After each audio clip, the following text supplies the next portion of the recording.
So look where we're at. And look who we ran into. Oh. There are two types of people on holiday. One who vibes out, and two who's just very into the map. Walking around Rome was really cool. You're constantly surrounded by beautiful architecture and very historical artifacts and buildings.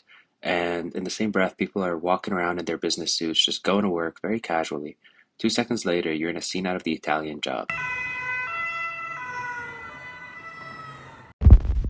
So Jasmine's selection of a viable place to eat goes in a hierarchy of analysis criteria. 1 is vibes.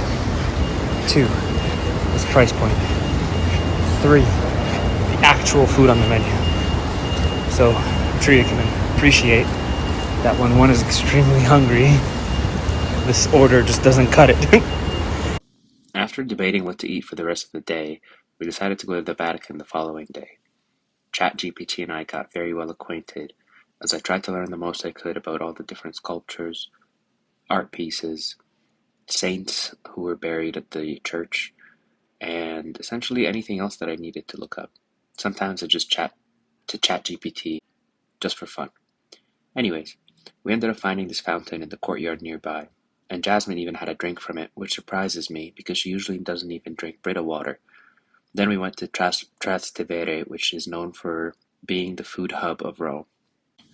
The next day we continued our sightseeing in Rome.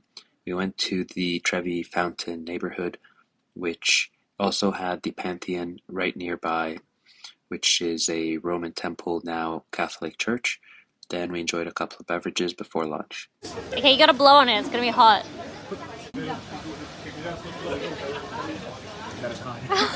Told you. Oh my god. The audio here was pretty rough, so I'll explain this part after the fact. This was a 4-cheese pizza, and the first flavor that hits your mouth is the blue cheese. But after it settles down and the other 3 cheeses stop being shy, the flavors really come together super nice. Super crunchy on the bottom, soft on top, and I don't say this lightly, it was better than my go-to slice back in Toronto. If anyone cares, I got pasta. We're gonna eat. Then we rented a car and head off to Florence, and as soon as we arrived, we were flabbergasted at how large scale the Cathedral of Santa Maria del Fiore was. And the colors, although muted, still made it blend perfectly into the sky. Florence itself was a concentration of big, large squares with many sculptures and shops, and even some of the shops look like galleries. But we chose to allocate most of our Florence budget to food. Here we tried the famous deli sandwiches before moving on and ordering a glass of wine through a hole in the wall. Then we stood by some fancy doors and had a stroll through the leather market, but we didn't spend any money on leather because we had bigger aspirations. The famous Florentine steak. It did come at a price, but no regrets, would do it again 10 times out of 10. We then hopped back in the car, drove back to Rome. So, being stuck in traffic from Florence back to Rome to catch a train, and then running for that train in a foreign country, it's gotta be top 5. We did not run. He's being dramatic. We walked quickly, like that speed walking sport in the Olympics. That's what we look like, hips flailing about. But yeah, the foreign country aspect of it does add an element, a layer of stress, where you can't read the boards, you can't talk to the people that you're trying to rush for quick information. You're just absolutely clueless and helpless, rushing around the train station like a chicken with its head cut off. Show my bag. You guys like my backpack? Thankfully, after an undocumented train ride, we made it to Sorrento. First on our list was a phenomenal beach day, but nobody got me ready for the hills of Sorrento.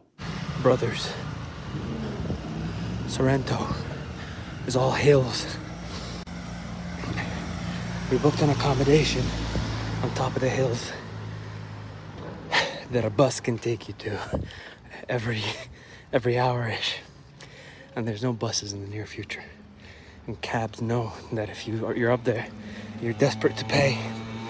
So the charge for a 6-minute drive is 25 euros. Ain't no way in hell I'm paying 25 euros for a 6-minute drive. So we're walking.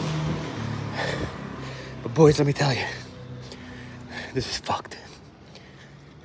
I'm wearing Birkenstocks. I'm sweating my ass off. It's like 35 degrees. So humid. I did it yesterday and I wasn't happy about it. I'm doing it again now. Not happy about it. Then we have to come back down for dinner. And Lord help me. I'm taking a cab home. If Jazz wants to walk, she's on her own.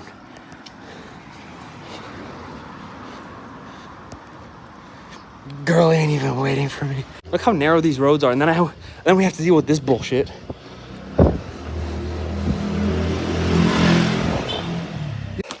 Your boy's running now. I'm having a mental breakdown. Thankfully, in between the Menti Bees, we snuck in some relaxation with a fun day trip to Capri.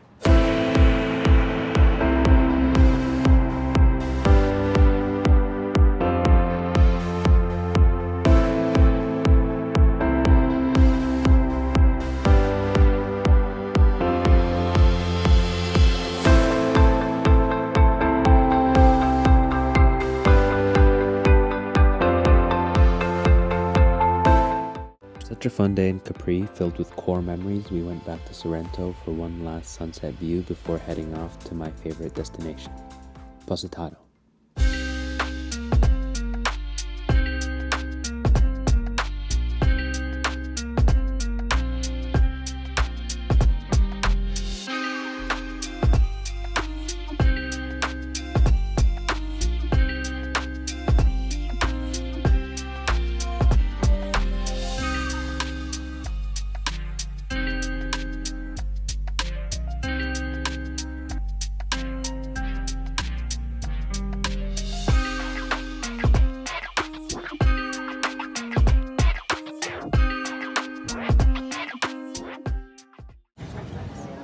What was it? It was basically eggplant, or I think you guys call it aubergine. No, we call it egg. Oh, right. And then... Vagine? What? Aubergine. Vagine. Anyway. I'm eating some vagine. Anyway. It was basically just eggplant pasta with like olive oil and parmigiano like cooked through. So I ordered gnocchi. It was supposed to have some shrimp and lemon in it, and I hate lemon. And I took a shot with it. These motherfuckers delivered some gnocchi that was missing flavor. It was flavorless completely. I'm not even exaggerating. It was just, I chewed it, and my mouth was empty of taste. So Jazz asked him for parmesan and garlic. And we doused that motherfucker with parmesan and garlic. And salt. And that pretty much, kind of like giving it CPR, breathed some life into it, finished it. And now I'm working through Jazz's leftovers, which I must say are equally as tragic.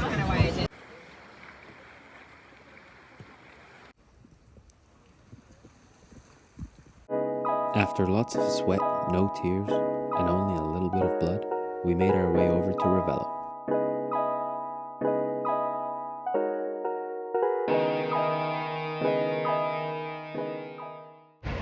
A lot of the time what happens when you're in places like this is that you take a photo of the view thinking that you're going to capture the moment, and that when you look at the photo down the road, it's going to make you feel how you're feeling when you're actually here looking at the view. So I have decided to take a video to capture the moment, to tell you how I feel instead of trying to guess how I felt at the time. So Jasmine and I have been traveling Italy for the last 10 days, and we came to Ravello, and the view is absolutely beautiful. And Beautiful. But Positano, chef's kiss. yeah, but we're not in Positano anymore, so don't be regretting over the situation. You just ruined my beautiful moment video. No, keep going, keep I was going. about to drop some inspirational shit. Yeah, keep going. I'm ready for the inspiration. See what I have to deal with? Anyways, so in Ravello, looking at this view, I feel peace, tranquility, love, hunger. But I got my beer, which is nice.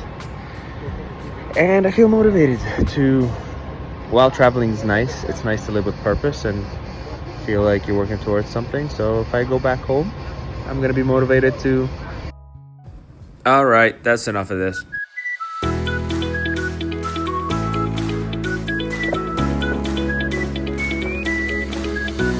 It'll be scenic, they said. I'm sweating through my clothes on our way to dinner.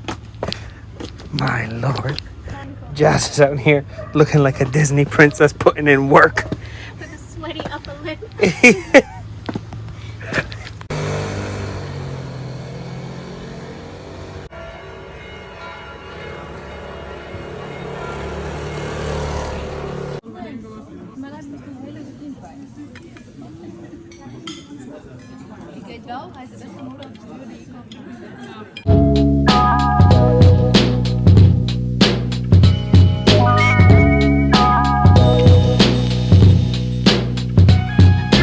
This Italy trip has been so nice.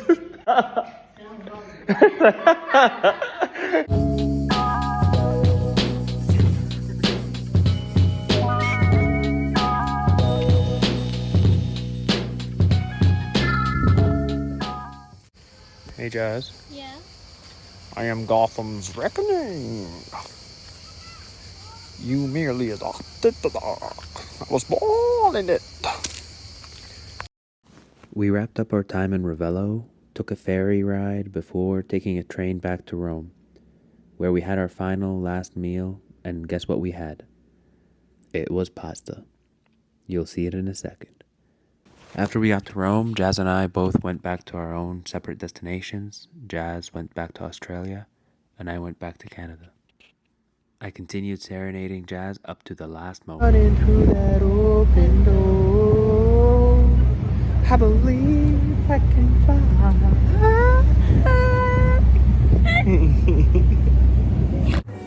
As promised, my friends, here's the last pasta dish we had. Stay tuned for our next travel vlog. Goodbye.